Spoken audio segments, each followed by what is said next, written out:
Good morning, everyone. How we doing today? Today is Saturday, July 11th, and yes, this is your daily financial news. First and foremost, let me know if you're watching this that we are actually about 30 minutes away from doing an hour of just questions and answers from different viewers or subscribers of the channel. Something we do is Monday through Friday, if we get a certain number of thumbs up on our daily financial news, I commit to answering questions. The best part is this now will be our 5th week in a row doing this together. So if you've always wanted to ask a question or whatnot, there might be a chance that after today there will be 5 hours of nothing but questions and answers. So take a listen. There's a playlist on this channel just dedicated to live Q&A. So I have a lot of fun. It's fun for me. I do like it that it's kind of give and take. Hey, we get, last week was 120 thumbs up. Next week's going to be 130.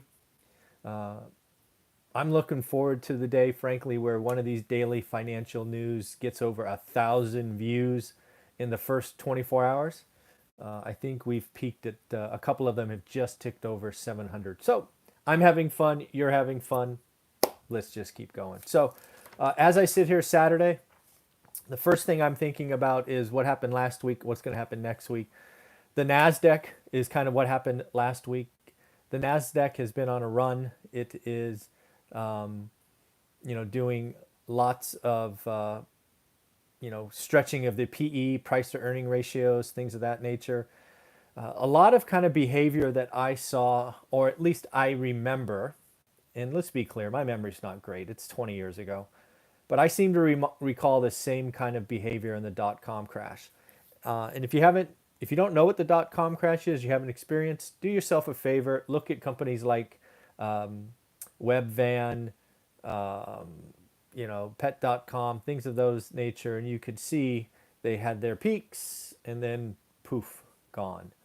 The reason I bring that up again is I've seen a lot of behavior, right? Right now, there seems to be huge momentum behind a relatively small subset of NASDAQ stocks, and price to earnings ratios don't seem to matter. What I really hate is the Wall Street analysts are out there going, oh, let me be the highest on Tesla or Amazon or, whatever, Netflix, Apple. And it's like they want to just be named. Oh, so-and-so's, raised price target to X. No, somebody else said X plus $10. Don't analysts who are raising their price estimates because they look bad for missing the market, you're just being lazy. You're just being lazy. Right? If you're going to raise it, tell us why. I haven't read a good analyst report about raising one of these very small tech companies to the stratosphere. When did PE ratios suddenly not matter? So kind of crazy. The other thing that is interesting is you have this small set of companies going up and nobody's saying sell. Nobody thinks price to earnings ratios are stretched. I mean, nobody? Really? Not one person out there says sell? Anyways, so it's just kind of same behavior I saw. It will likely go on for many more weeks, maybe even months, but at some point there will be a reckoning. It'll come out of nowhere. One of these ones will miss, which will take them all down. Very, very .com-ish. So anyways, enjoy the ride while it's here. So there you go.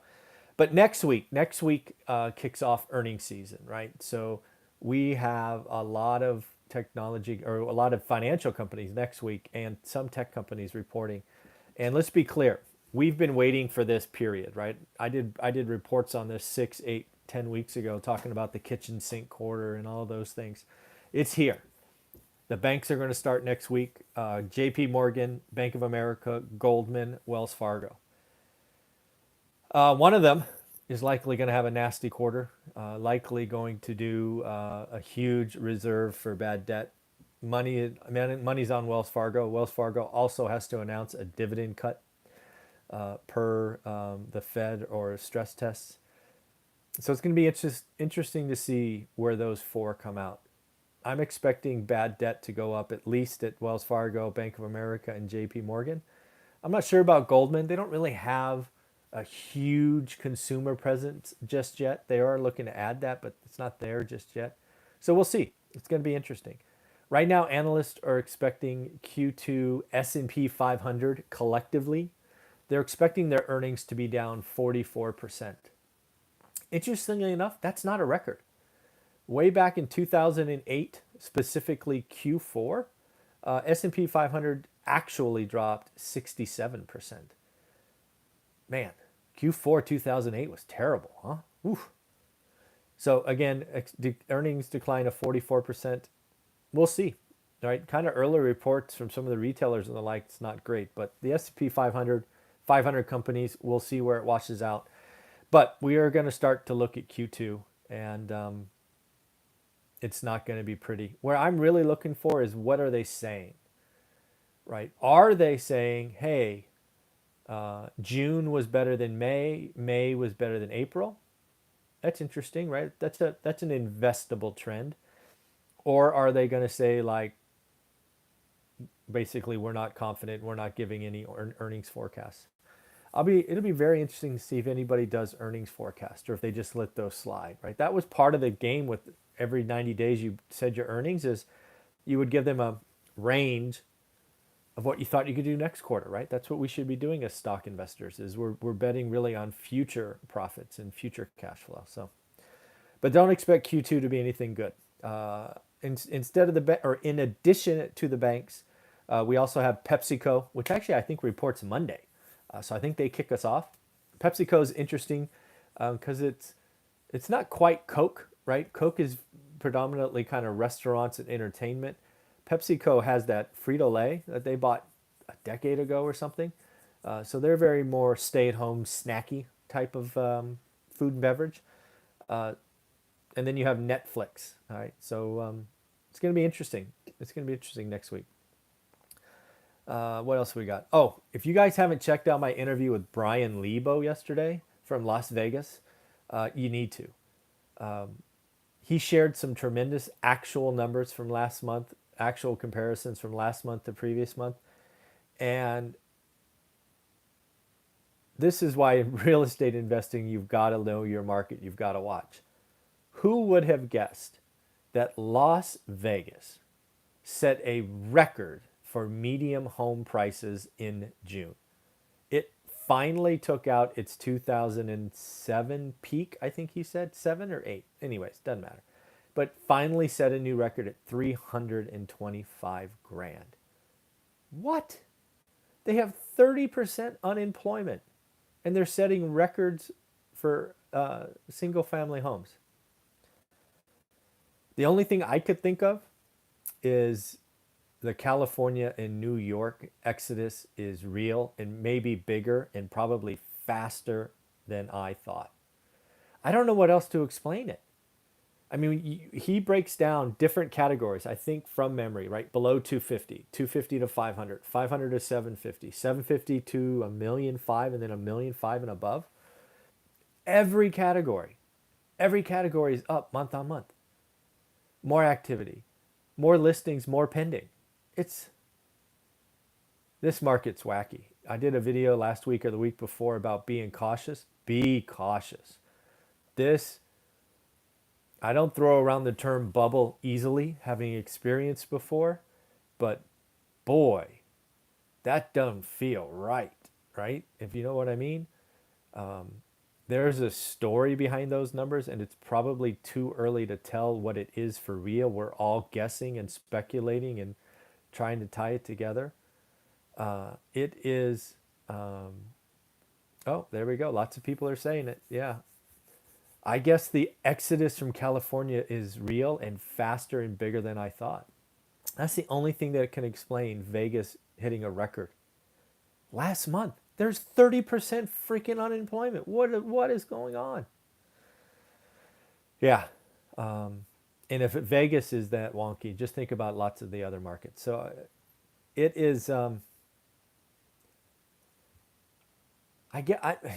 don't use this phrase in lightly, but the real estate market, at least from an investor perspective, doesn't feel healthy today. It's hard to be a first-time real estate investor today. So please, please, please do your homework. Please spend the next 3 to 6 months learning your market. I do not believe it can continue at this rate. If it does, prices are going to shoot through the roof, right? If demand is here and supply is here for 6 or 9 months, prices are going to go wonky. I don't know. It'll be interesting. I did see. It looks like Disney World is opening up, not Disneyland, but Disney World. I think that it's in Florida. I'm actually not sure. Is it in Orlando? I've never been there.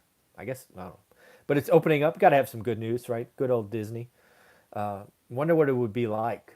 I'm gonna guess lines and temperature checks and reduced capacity and all those kinds of things. But little semblance of summertime, right, for the folks on the East Coast. Disney World opening up.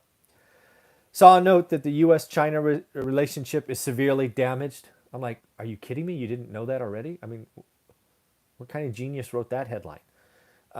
Yeah, the U.S.-China relationship is not good. And probably not irreparable.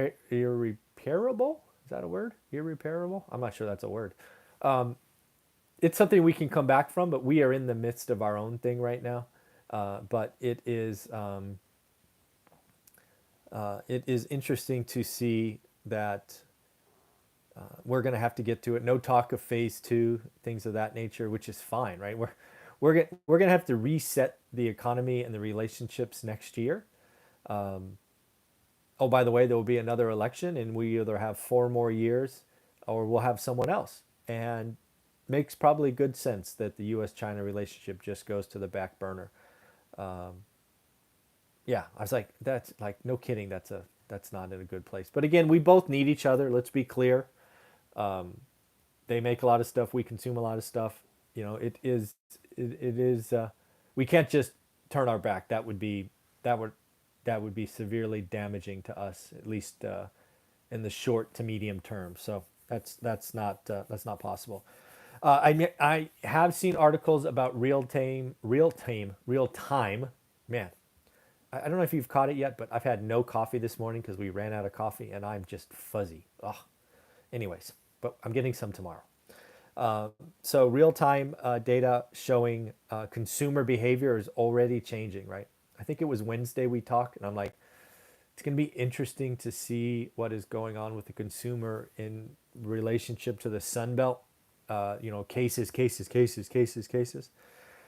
It looks like travel, eating out, vacations, consumers are pulling back. Now, it doesn't seem like they're pulling back as aggressively as they did in March. But again, consumer is important to follow. That's what I've been doing for 20 years, right? Where are they on their scale? Right now, it seems, right, early data, that they might be getting more conservative. So we're going to have to watch that because that will have ripple effects through the economy and all of that. Next stimulus is coming. It will be decided likely. I'm going to actually probably say in August. Our freaking legislation is not even coming back until the 20th. So they're going to fight and battle and do stupid things. And we're going to have to watch endless stimulus videos on YouTube, or at least have them in my queue. I'm not going to watch them. I mean, Jesus. But it's very likely that the $600 federal kicker will not be renewed, at least as currently framed. I think there is increasing agreement that there will be a federal kicker, but it will max out at some level. So it will be it'll max out at their previous income. So if no more making more unemployed than employed, that seems to be something that is front and center, that won't be done. So it'll be interesting to see how they work that out and put that in place. Hopefully it's quick. Sometimes speed is better than perfection, but we will see what is going on. Oh, look at that. Ultimate bargains. Biden's tax proposal will destroy real estate. Send me the link. I have not seen anything that would destroy real estate. I've seen tax changes and the like, but do me a favor, send me that link that you've seen, because I haven't seen anything that freaks me out yet about Biden and real estate, but maybe I just missed it. And then just kind of a fun haha thing. I don't know if you saw this, but our good friend Elon Musk just passed Warren Buffett for like fifth or sixth richest person on the planet. I think it's funny. I don't know if you remember, but we talked about Buffett and Musk. Um, I don't know, about 3 or 4 weeks ago, and it was like Musk is saying that Buffett is just a capital allocator, boring. All he does is read books, all of that. And Musk says you should build stuff, change the future, all of that. So it was interesting. I think it's funny watching billionaires point fingers at each other. In the end, Musk is now richer. Buffett has given a lot of money away as well. So in the end, that's what I got for you today. We are doing our weekly, basically 55 to 60 minute Q&A session here in just a little bit. All right, everybody, take care. Bye.